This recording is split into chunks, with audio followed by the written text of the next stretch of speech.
This is the brand new TaylorMade Hi-Toe wedge. This is a specialised wedge which quite a lot of tour players have actually stuck in the bag already, and I'm going to do a full in-depth review of this particular wedge.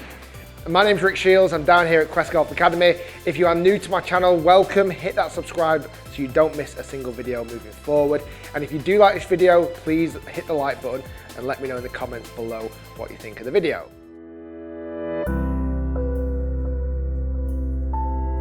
So this is TaylorMade Hi-Toe. It's their new wedge that they brought out.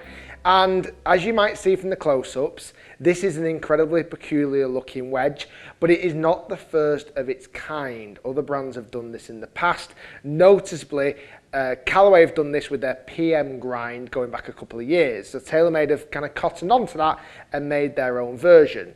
It only comes in this particular finish, which I would classify as kind of a bit of a raw finish. And the big sense of it is that grooves go from the heel all the way out towards the toe, and the toe, as the name would suggest, is very, very high. So the grooves are all the way across the face. This is a 60-degree wedge, but it does go all the way up to 64 degrees of loft, which is mental. And this is a club that will rust over time. There's a label here on the shaft that says this TaylorMade wedge may rust over time. So price for this bad boy in the US, you're looking at $170, which I'm honest is quite a high price point. But you wouldn't massively be buying 3 of these. You're only really going to probably buying 1 as a lob wedge. And in the UK, it's £140, which is actually a little bit more reasonable for a wedge of this caliber. But that's the price of the TaylorMade Hi-Toe. So I took it out on the golf course, and I've also put it through its paces on GCQuad with Real Pro V1s. Now, taking it out on the golf course, the first thing, setting up behind the ball, it just strikes so much club face to you. It just looks like there's an infinity amount of club head behind the golf ball. Certainly looks more like a spoon than it does a wedge. But if you look past that, it actually gives you a lot of versatility. I could open the head up enormous amounts, and even if I needed to close it, I could do loads of things with the club. There is a grind on the bottom of this, which I believe is just 1 grind, unless you can get it specialised, I'm not too sure. But it gave me huge variations of being able to open and close the face. When I did some initial testing, I was impressed. It just felt to me like I could flop it up in the air with not much hard work. It felt like it was naturally going to go up in the air. Some of the shots I hit, and here's out on the golf course at West Lancs, I was fizzing them into the flag, getting them to stop on a penny. From all different lies, from fairway, from rough, from bunker shots. Bunker shots was really impressive. I just felt like I could lie that head fully open and almost present probably in excess of like 80 degrees to the golf ball. It just felt like the ball would go straight up through my left nostril and get out of the bunker quite easily. It just felt very, very versatile, and that's the whole story around this Hi-Toe wedge. And you're seeing TaylorMade, you're seeing players like Rory McIlroy, Justin Rose putting this club into play. Then they're using a club like this. And when I tested it a bit more on the golf course, I could kind of see why. There were shots where I was needing to flop it over a bunker. Well, bang, flop this bad boy open and up it goes through your left nose. It had lots of variety, lots of versatility.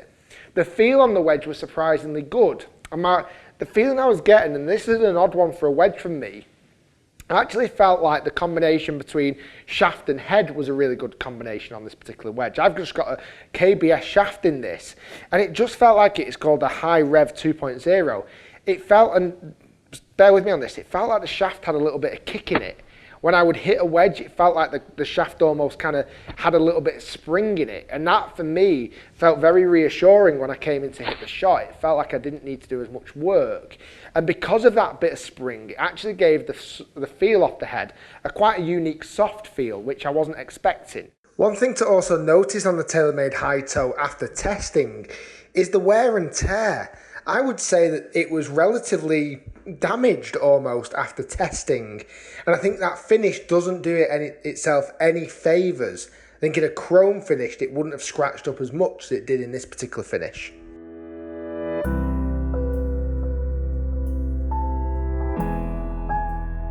If we look at the numbers from GCQuad, I hit some full shots with this wedge. So like I say, this is the 60 degree. I was carrying this club 90 yards, and For a 60 degree, this is probably the highest spin number I've ever received on a 60 degree wedge. This was 11,771 RPM on average over 10 shots.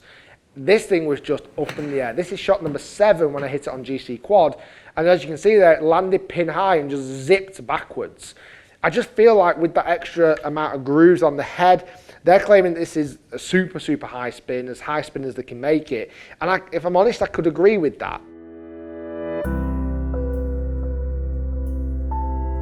Now, negatives. I'm not the biggest fan of this raw finish. I would love to see this wedge in maybe more of a black finish or a chrome finish. This kind of very, I don't even know the right word for it. It's got carbon steel on the actual neck here, but it just doesn't look particularly great. It looks like it's kind of come straight off the tour truck. For me, if this was finished in a slightly better way, I think this would have a more vast shelf appeal rather than being this kind of unique colouring system. The wedge itself, I've seen success with wedges like this, like say Callaway were probably the first guys to do this with their PM grind, so Phil Mickelson grind, he was a big fan of this, and TaylorMade have cottoned onto that and made one themselves. If I had to debate which one I liked the best, it's hard to say, but I would probably slightly edge towards the TaylorMade, only because of that little bit of soft and spring I seem to be getting off the head. Spin numbers were exceptional, flight was great, out on the golf course I was getting some really good numbers. Who this club is going to be aimed towards. Now, this is an interesting one for me, because I believe that 60 degree wedges, super high lofted wedges, should only really be used when you have to use it. And what I mean by that is always let the golf course force you to use a 60 degree wedge. If I see golfers on the side of the green for no necessary reason using a 60 degree wedge, I always fear slightly, because they're not the easiest clubs to hit from the side of the green, because you have to put quite a substantial swing on it to get the result that you need distance wise. And if that strike goes badly, the result can be absolutely catastrophic. Really, for me, a 60 degree wedge and a 60 degree with this much speciality is aimed for golfers who maybe struggle with a 60 degree and maybe struggle with the opening of the face of a 60 degree, or it's aimed a little bit more at real specialized players like your tour players who require the expert level of accuracy that you need to land it onto a green from height to get it to stop super quick. And that's kind of where I see it aimed. I don't see this wedge to be more for the mass market. I think that would be incorrect, because I just feel like it would give some golfers of maybe less of an experience too many options, and options aren't always the best thing when out on the golf course. You want something a bit more simplistic. As a result, would this club go in my bag? You know what? It could do. It could do. I would just need to warrant how many times I'm going to use this extra amount of grooves on the face to flop it open to get the best result. I've got to assess that in my own right, but as a wedge, I really liked the performance of it. It felt softer than TaylorMade's what they call tour grind wedges, which I'm not the biggest fan of in the world. This, for me, felt way better. And as a look, I would just love it in a different finish. TaylorMade Hi-Toe, they've cottoned onto something that was hugely successful a couple of years ago from Callaway, and they've made one that, in my opinion, is probably slightly better. Thanks for watching, guys. Hopefully you enjoyed the video. If you did, smash that like button. As I mentioned before, if you are new to my channel, or if you watched for a while and not yet hit that subscribe button, do it now. It keeps you connected to my content so you never miss a video, and it's completely free to do. And as always, a little kicker, if you go onto my YouTube channel and hit the bell icon, that'll keep you connected to my channel, and as soon as I release a video, you will get notified, so you'll be one of the first ever to watch. You can be that guy that comments first. Thanks for watching, guys. Stay tuned, lots more to come, and we'll see you soon. That was my full review of the TaylorMade Hi-Toe wedge, and I think it's got options, but sometimes a few too many options. Thanks for watching. We'll see you next time.